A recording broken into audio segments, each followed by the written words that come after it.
Um, this very sweet woman from the parish died a while ago. Very sweet.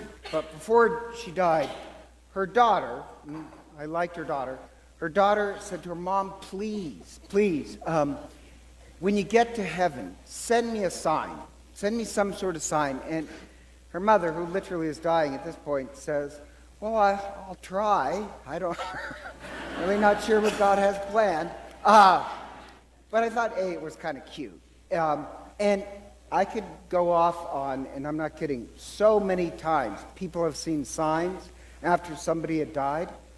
But when the woman asked her mom for that, I actually felt kind of sad because I know this woman, I like her, but she is so angry that I thought, even if your mother sent you a sign, I don't think you'd be able to see it because she always seems to see the world really in the struggles of aggression.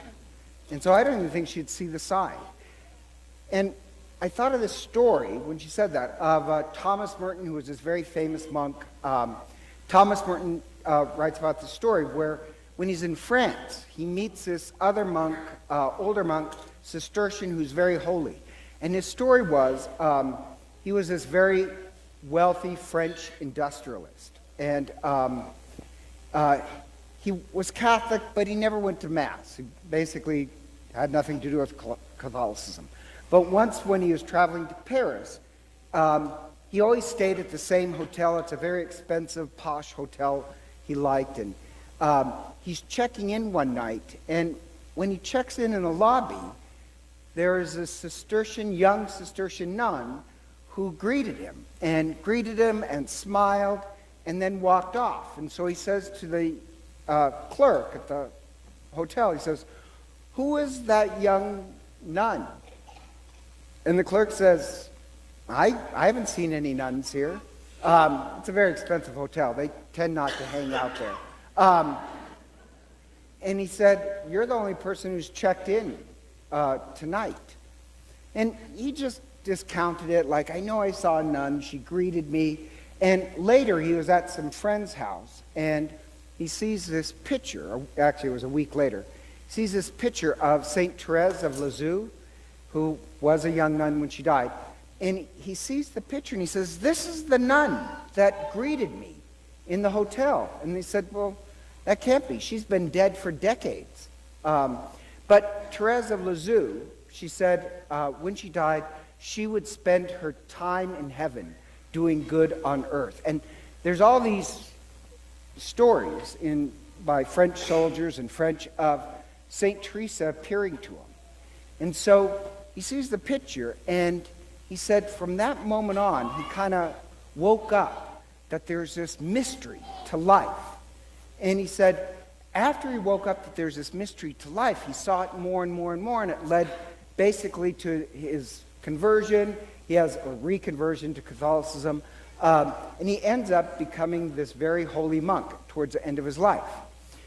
But his point being is that it starts with just being awake to mystery.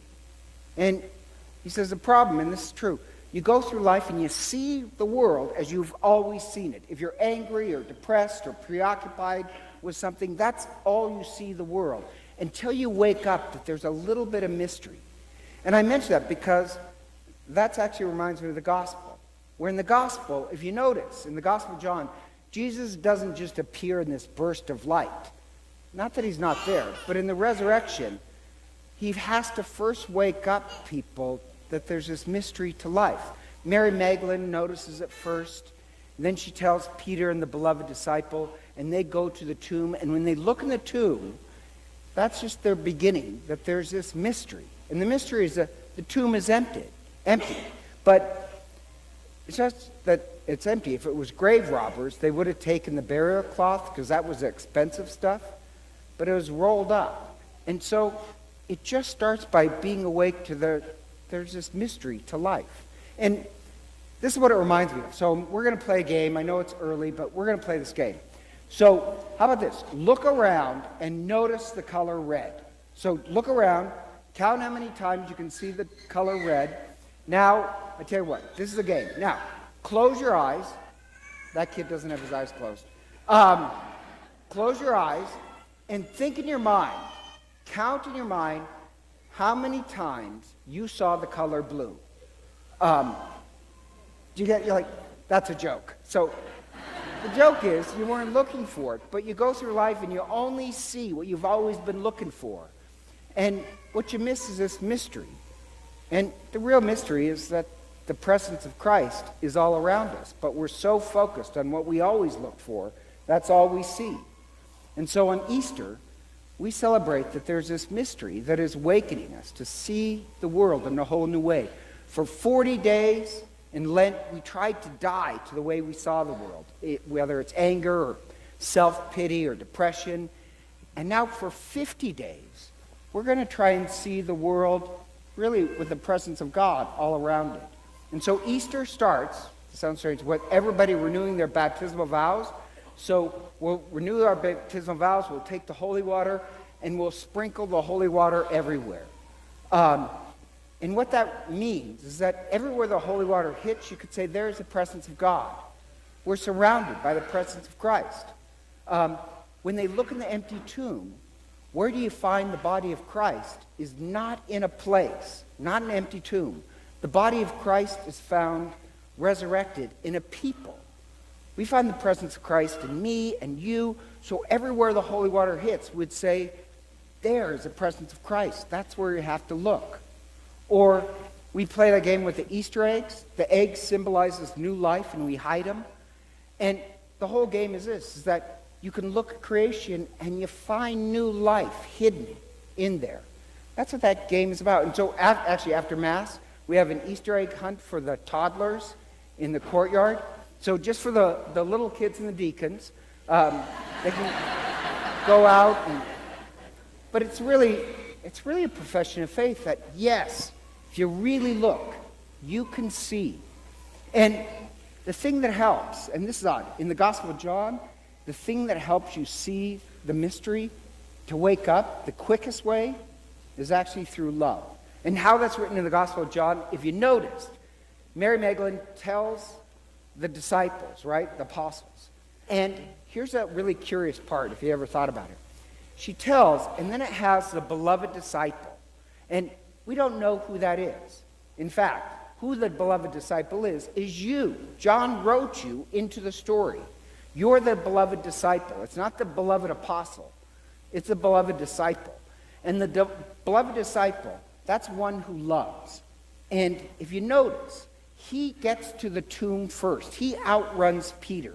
And the point being, and John puts this in a lot of different ways, but the point being is that if you love, you'll get to the mystery of life quicker. Peter, who symbolizes the Pope and the hierarchy, Peter gets her, he's a little bit slower.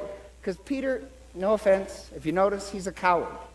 And he's a coward and he's a little bit slow. That slows him down. But the beloved disciple, he believes quicker. And that's John's way of saying, if you want to find the presence of the resurrected Christ, train yourself in love. That's the quick way. Peter, he'll get there, but Peter symbolizes the hierarchy and catechism. You might do all the religious ed you want, which I'm for, but the quickest way is love. That's why, the beloved disciple lets Peter enter the tomb first. That's a deference to hierarchy. But practice love. We believe love and meditation, they'll change the way you look at the world. And what we'll see is a resurrected Christ. So, just one last story. I love listening to this strange podcast on meditation, which only outs me as this incredible nerd, that every week I listen to a lecture on meditation. And the guy, he's this news reporter who had a meltdown on ABC News, and he had to take up meditation to calm himself down, so he started this podcast to report on other people. And this week he interviewed this Silicon Valley millionaire who made money in the, software industry. And the guy, it was a great interview where he said his entire life he's been depressed. He's been depressed, been on medication, and so his doctor says, they've done great studies on meditation, ameliorating some of the effects of depression. So he takes it out, and he says it changed his world. It really did free him from a lot of his depression. And suddenly, the world looks different with meditation. That there is this great mystery to life. And he said he used to mock his sister, who's very religious, and say, yeah, you're the one that works on emotion. I'm very logical. And he says, that's not true. He says, I was just depressed. It wasn't that I was more logical than my sister. And he said, now that he meditates, he's awake to see this great mystery. Love the interview. But in a way, that's what we're doing at Easter time. We're just praying to be awake to this great mystery, and what we find is the presence of Christ, the resurrection, all around us. And so, please stand and let us renew our baptismal promises.